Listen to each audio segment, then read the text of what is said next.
Hello everyone, welcome to Web Technology Laboratory with Mini Project. Now let's move on to the next lab program, that is program number 7. It is also of PHP. Here, before moving to that PHP, let us know in brief about that PHP.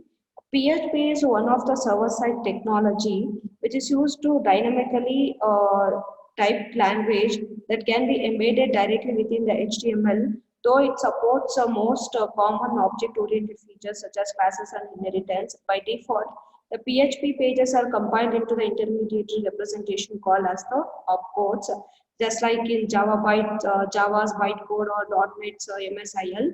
Originally, the PHP stands for personal home page. Anyway, we are using the recursive acronym called as the hypertext preprocessor. In the last program itself, we know the syntax of PHP, that is a variable declaration, how to create the array variables, and also what is the syntax we need to follow while writing the PHP scripts. Now directly move on to the program, that is program number 7. Before moving to the program, let us know the question. Write a PHP program to display a digital clock which displays the current time of the server. Here, this program features the current time from the, that is This program fetches the current time from the server. The automatic page refreshing ability of the PHP programs based on the timers is demonstrated here. This feature can be exploited in any online exam scenarios which are time bound, as well as the server time should be shown continuously. Try to understand. In this program, we are simply writing simple program to display the digital clock, that is the current time of the server. Here, let us have a look on that program first. Just have a look on that. This is the code snippet of the 7th program. After that, I will going to explain in detail. Let's start with the first line, that is a doc type HTML. Before that, guys, here we are not directly writing the PHP code. Instead, we are embedding this PHP in the HTML document.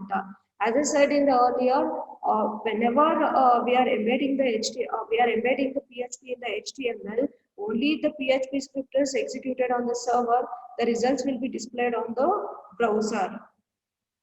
Let's start with the first line, that is a doc type HTML. We know that which says that whatever the document which is we are writing, it is of the type HTML5.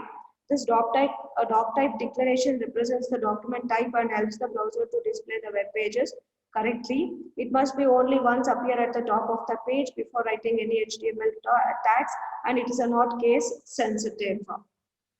Next starts with the basic tags of the HTML document. Next starts with the HTML, that is a root tag, and it defines the whole HTML document, followed by the header tag, that is which contains the descriptive elements about the document, such as the title, etc. Anyway, we are not using the title here. Directly we are moving to the coming to the next tag, that is a meta tag. What do you mean by this meta tag? Means here the meta tag defines the metadata about an HTML document. Here the metadata is the data about the data itself. Meta tag is always go inside the head element and are typically used to specify the character set, page descriptions, keywords, author of the documents, and the viewport settings. And also the metadata will not displayed on the page, but it is machine passable, which is not displaying on the screen, that is a browser. And also the metadata is used by the browsers, that is how to display the content or reload the page, search engines, that is a keywords, and also in the other web services.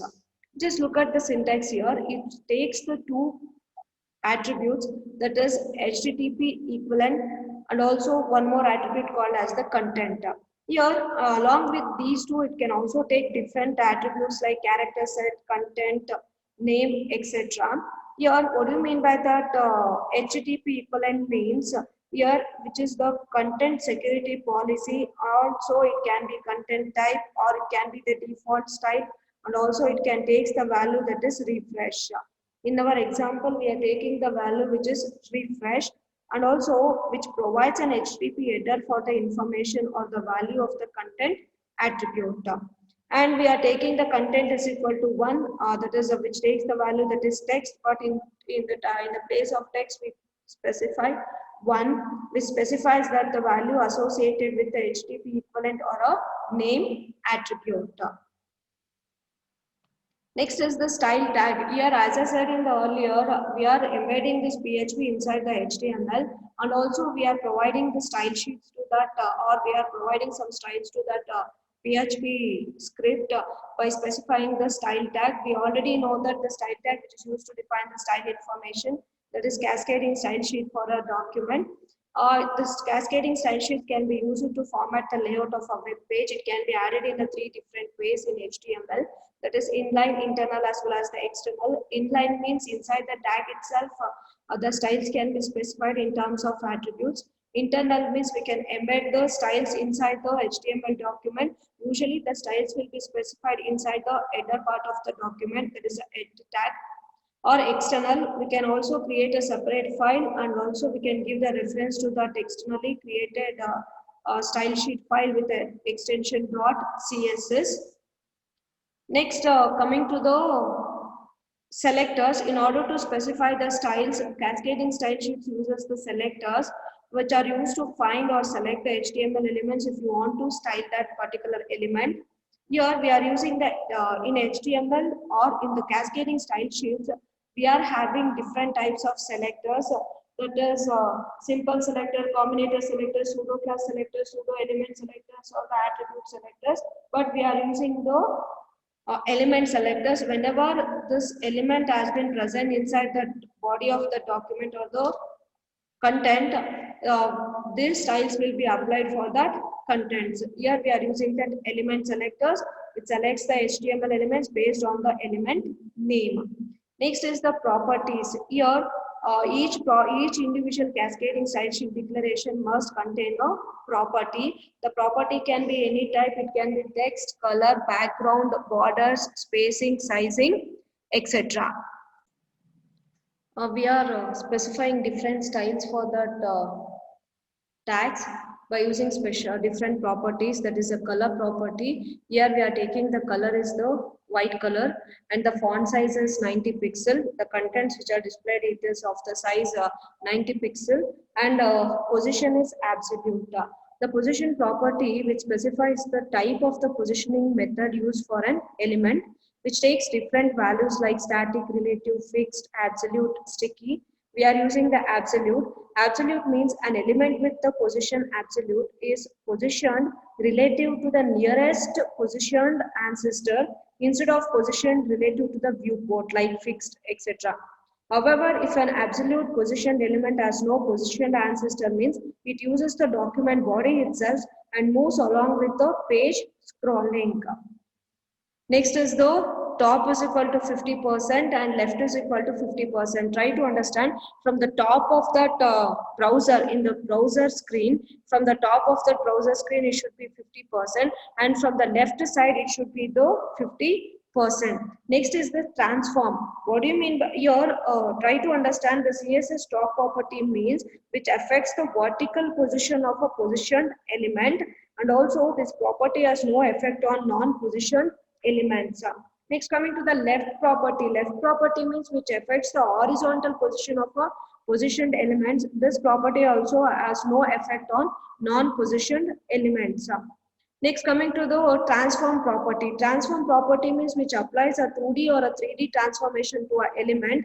This properties allows you to rotate, scale, move, skew, etc. of that elements. Here we are taking the syntax is that translate of x comma y. Here it takes two values, that is we are taking it as 50%, 50%, which defines a 2D translation. Remember one thing, this transform takes different values like non, transform, functions, initial, inherit, etc. And also it takes translate. But here in our example, it takes as a value as translate of 50 minus 50% comma minus 50. Any more these things will be displayed on the browser. Next is the one more property called as the background. There is a background color which is taken as a black. After that, closing the style tag. Next, we wrote the one of the HTML tag called as the p tag. We know that which is a paragraph tag. Whatever the content which we are writing, there is a PHP content which are specified inside this paragraph tag. Next, coming to the PHP, just look at that. In this program, only a single line which is of the type PHP script. The remaining things is for displaying purpose. We can also run this single line in order to get the output. Remember guys, no need to write the entire code here. Only the single line will give you the results of the program. But in order to display the results in a different view, or in order to make use of the different styles, we wrote the program like this. As we know that every PHP script should start with a less than question mark symbol followed by that PHP keyword, and it should end with a symbol question mark greater than symbol. Next, we use the echo. We already know that echo, which is used to display or output the data to the screen. Next, we followed by that, we use the function called as the date function, which is which formats a local date, time, and also it returns the formatted date string. Just look at the syntax here. The syntax is date. Inside that, it takes two parameters, that is a format followed by the timestamp. Here, the format, which is the required parameter which specifies the format of a outputted data string. It can the following characters can be used here. That is D indicates for date of the, that is a day of the month, or capital D which is used for textual representation of a day. Next, H which is used for hours in order to display the 12 hours format of an hour. I is for minutes, S is for seconds, and A is in order to represent the AM as well as the uppercase AM or the PM. And it should be ended with the each and every line of the PHP should be ended with a semicolon. Here, just look at that. Here, we are writing inside the date only. We are writing one parameter, that is the format. The timestamp, it is optional. Anyways, we are not using that. Usually, we specify an integer Unix timestamp, but we are not using here. We use only the format. In that format, which takes the 4 different values. H indicates the hours, that is in the 12 hours format.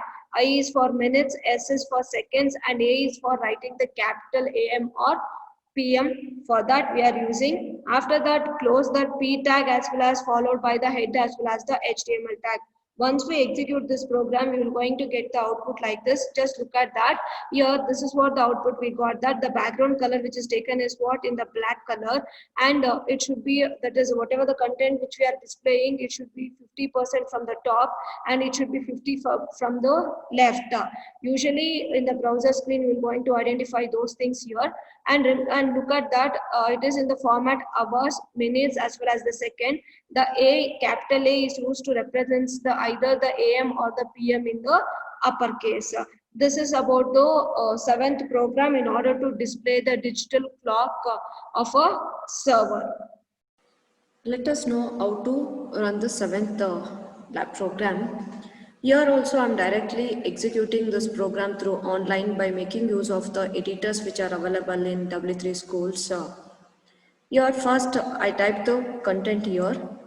We already know that this program is to display the current time of the server, and we know that the time should be in the format hour, minutes, seconds, followed by the AM and PM. AM should be in the AM or PM, it should be in the uppercase letter. After executing that program, we're going to get the result, that is the server time at present, the time of that server in terms of hour, minutes, seconds, followed by the AM and PM. This is about the lab program 7. If you want to execute the same program on Linux operating system, means follow the rules like first open the editor, the text editor which is available on that Linux operating system. Then type the program, save the program with the extension .php and run the program by opening in on any browsers which are available on your system by typing the URL http:// followed by the localhost / followed by the file name .php. Then press enter. You're going to get the result of the respective PHP programs. Thank you all.